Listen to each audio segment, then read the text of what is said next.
Add this visa-free country to your bucket list. With the launch of the new AirAsia X route from Kuala Lumpur, traveling to Kazakhstan is now easier for Southeast Asians, including Filipinos. Philippine passport holders enjoy a visa-free entry to Kazakhstan. Kazakhstan is a landlocked country in Central Asia and is the world's 9th largest country. It's above China and below Russia. It's a former member of the Soviet Union, and its capital city is Astana. You can take a flight from Manila to KL and then KL to Almaty. Flight time is less than 8 hours from KL. The main languages in Kazakhstan are Kazakh and Russian. English is less common. Consider downloading a translation app and a Russian keyboard for your trip. The currency is the Kazakhstani tenge or KZT. One tenge is roughly around 0.13 Philippine peso. Kazakhstan is 3 hours behind the Philippines. The country uses the Type F plug. So, ganito yun siya guys, dalawang bilog. And dapat meron kayong adapter na ganito para gumana yung chargers niyo. Yandex is a convenient option to get around, but you can also take the metro or the bus. I stayed at AQ Capsule Hotel and I highly recommend it if you want an affordable place to stay in Almaty. Hotels and hostels have reliable internet. For booking Yandex or checking Google Maps, I highly suggest you get a local SIM at the airport or buy a global eSIM from Eskimo. Hey guys, andito ako ngayon sa Zenkovsk Cathedral in Almaty, Kazakhstan. So, around time check is 7:38. Umalis ako ng around 7:12 doon sa hostel na tinutuluyan ko. And malapit lang naman siya kasi ang dami kong stops kasi nga nagpicture video ako. So yun, ito yung Zenkovsk Cathedral. Nasa loob siya siyang park. I'm not sure kung anong pangalan ng park. But anyway, so yun, try natin pumasok kung pwede. Ito pala yung loob ng cathedral guys. Tapos napadpad ako dito sa Monument of Panpilov. Basta may tulip garden, matik yan. Stop tayo. Kasi gusto ko talaga yung tulips. Ito, ano siya, yellow na tulips guys. Sobrang ganda. Nasa labas lang siya ng cathedral sa may entrance. As in, ang ganda-ganda. Tingnan niyo. Tapos pumunta na ako sa Green Bazaar. Ayun, nag-ikot-ikot na ako dito kasi hindi pa ako namili. Kasi nga, babalik pa ako after, mag-iikot-ikot pa ako around Central Asia. Kaya, tiningnan ko lang kung anong meron dito. Ito yung labas ng bazaar. Tapos, pinuntahan ko yung office ng Join Me para magbayad ng yung tour na kinuha ko. Tapos, may nakita ako nagluluto ng pilaf. And nadaanan ko tong isang mosque na to, Baikin Masjid, ang tawag dyan. So guys, it's supposed to be hotter now dito sa Almaty. Actually, sabi nung nakausap ko kanina yung tour operator, last week, medyo ano na daw, hotter.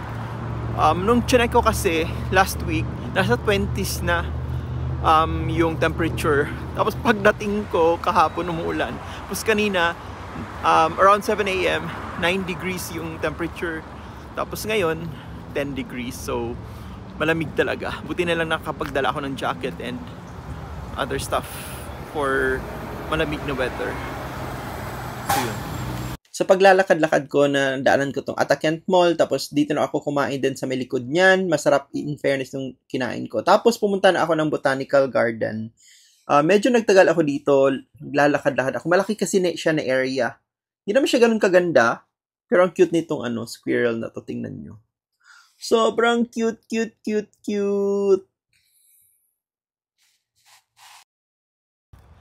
Hey guys, andito ako ngayon sa Almaty Botanical Garden. Malapit lang kasi ito dun sa pinuntahan kong office ng Join Me sa tour na sasalihan ko. So nilakad ko lang siya mga around 30 minutes ganon. Medyo malayo-layo pero okay lang kasi malamig naman. Pero sobrang lamig, like 11 degrees na ngayon, pa rin ngayon, like almost 12 noon na. Malamig talaga. Hindi ako masyadong prepared sa ganitong weather. So after Botanical Garden, pumunta ako ng railway station para kumuha naman ng ticket papuntang Shymkent. Tapos ito may statue dito at saka yan. In fairness, maganda dito. Maganda yung yung railway station na to. And bumalik ako ng hotel para mag-rest ng konti. And after that, lakad-lakad ulit around the area. Kasi may parang dyan, may mga gathering places dito sa may area na to. Tapos kumain ako niyan. Yung dinner ko, random restaurant lang na nadaanan ko. Tapos yun, ito na yung meet-up point namin ng tour para dun sa inavail ko. Tapos, mga 2 a.m. kami dumating dun sa village. Ito, natulog na agad. Tapos, morning, yan yung view. May yurt camp din sila. Yan yung breakfast namin, oatmeal. Tapos, yan, may bread, may butter, biscuits, ganun. May tea. Yan, di nawawala yung tea every meal. Tapos yan, papunta na kami ng first destination ng tour, first lake na pinuntahan namin. At yan ay Candy Lake. So, ito na yung papunta doon sa Candy Lake mismo. So, nasa Candy Lake area na kami. Galing doon sa jump-off point. You have two options, either mag-horseback riding, which is 6,000 tengi, or magta-taxi, yung van pa rin. Actually, ganun na style. 500 tengi naman. Papunta dito, tapos kala ko dire-diretso na. Maglalakad ulit. So yun. Scenic sana yung view dun sa horse. Kaya lang, wala, I trust my instinct. Parang ayaw mag-horse. Pero maganda, nakita ko yung yung area na mag-horseback riding. So yun.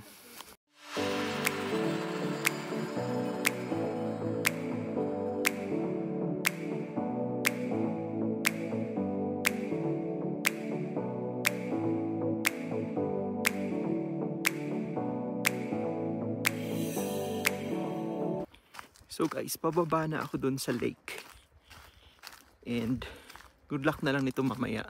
Paakyat naman, papunta dun sa parang sakayan ng van. Ayan, nakikita ko na yung lake. Tingnan nyo.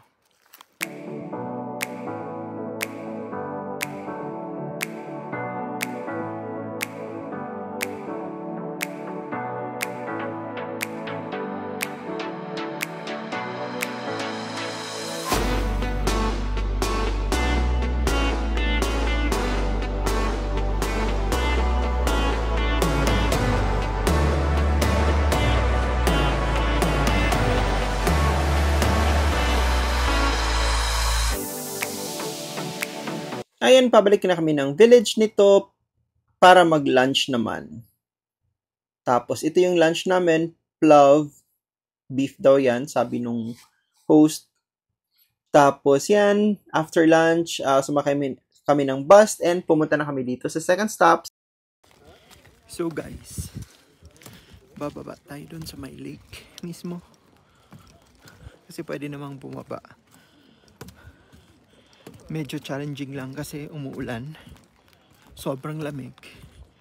Tapos yun, syempre slippery din tong dinadaanan ko. Although kahoy naman siya, so not so much. Nag-avail pala ako ng photoshoot guys for 5,000 tengi.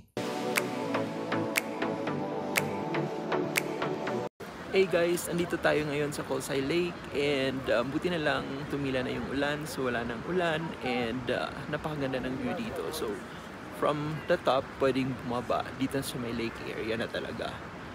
Tingnan nyo yung view. Maganda sana to kung medyo sunny para maganda yung kulay ng tubig, but yeah, tanggapin na lang natin kung anong meron dyan.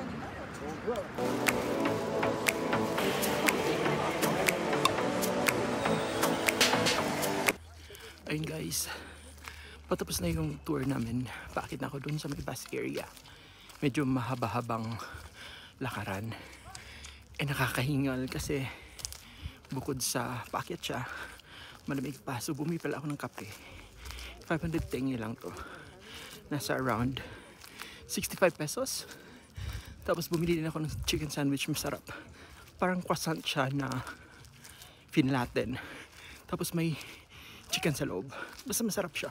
Mas mura lang, 1,100 tengi, so 100 plus. Yeah, yun. And ito na yung dinner namin sa village. Chicken na may patatas, tapos may horse meat. Yan, tinikman ko lang ng konti kasi naisip ko horse. Ito pala yung mga kasama ko sa house. Hi guys, good morning. So, lumabas ako ng guest house or yung homestay namin. So, kasi 9 AM pa yung yung call time namin today. So, 7 AM pa lang. So, yun, pinlano ko talaga last night na lumabas at mag-ikot-ikot dito sa village. So, maraming dito guys, parang cherry blossoms. Iba't ibang kulay yan, may pink, ito may white, and yung iba I think pa-start pa lang siya mag-bloom or patapos na yung iba. Kasi kagaya niyan. Tingnan nyo. So yan. Wala pang flower. So I'm not sure kung flowering pa or tapos na siya nag-flower. Anyway, maliit na village lang to.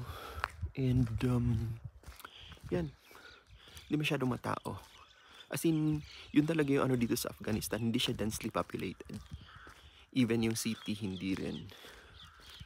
So yun. Try natin pumunta dun sa may stream na area.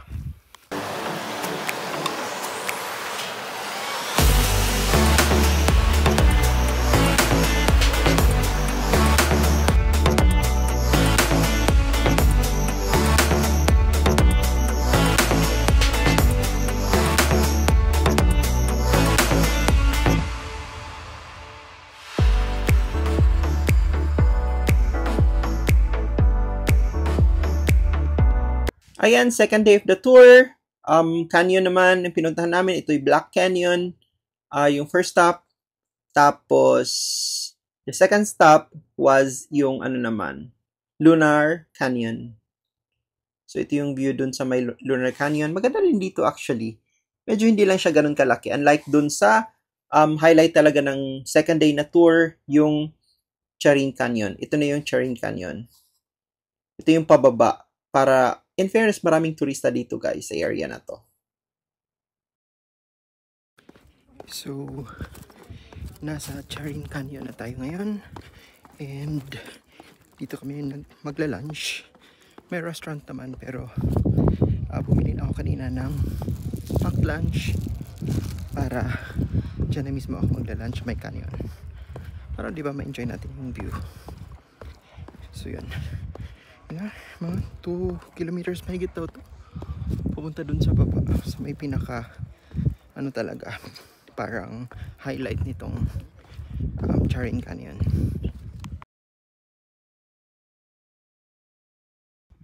So ayun guys, nag-stop muna ako dito in the middle of the way pupunta dun sa highlights ng Charin Canyon kasi kakain muna ako, magla-lunch muna ako dito, at least maganda yung view at walang tao kasi alam ko dun sa baba marami ng tao dun, kaya at least dito may enjoy ko to.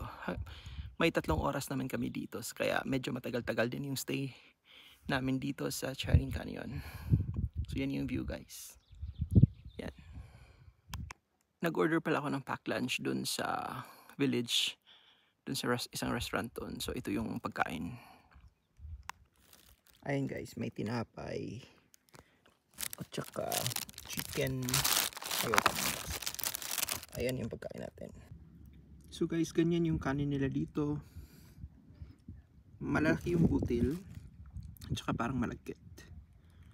Ayan, may pasalad pala si Mayor. Hey guys, I'm finally here sa pinakababa. Ito yung parang highlight ng Charin Canyon Tour, and ito na yung view dito. Makita mo yung river. Hindi siya ganun ka impressive actually. Kasi yung kulay ng river is medyo siya murky, medyo brownish. Hindi siya impressive tingnan. Unlike dun sa, for example, pumunta ka ng Ladakh, ibang kulay ng water, like bluish, aquamarine or whatever. Ganun yung kulay. Here, not so. So, mas maganda pa dun sa road leading here. So, mas maganda mag-picture dun guys.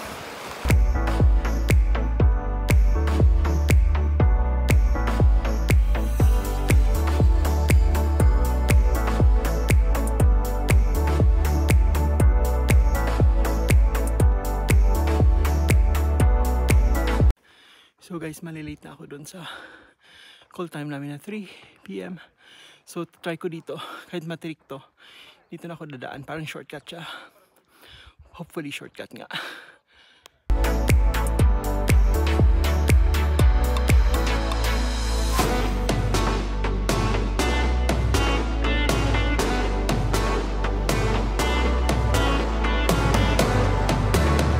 "20 minutes before call time."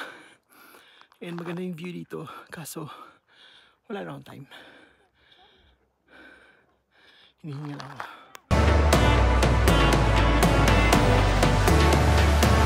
I'm just in time. I arrived like 2:58 p.m.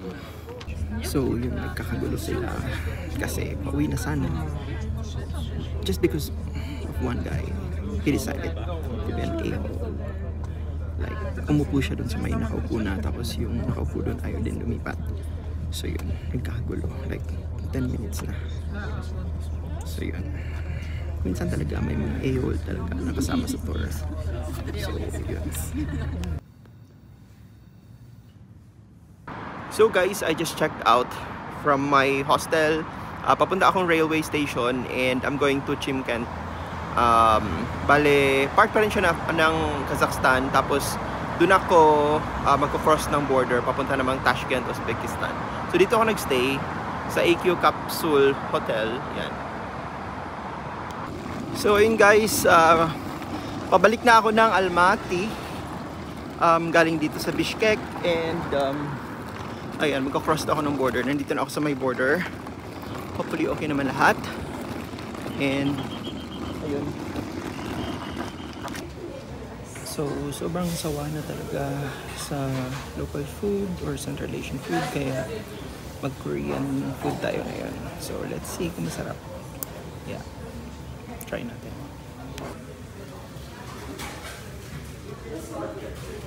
And of course, tinikman ko tong IM. Ito yung former McDonald's sa Kazakhstan. Di na kasi sila nag-ooperate sa Kazakhstan ang McDonald's. Tapos pumunta ako dito, papunta sana akong Shimbulak Ski Resort. So guys, ayun, buti na lang di ako nag-Yandex papunta dito kasi medyo expensive din yun. At least nag-bus na ako. So hindi masyadong mahal. So close pala siya, walang gondola until June because of maintenance, di ba?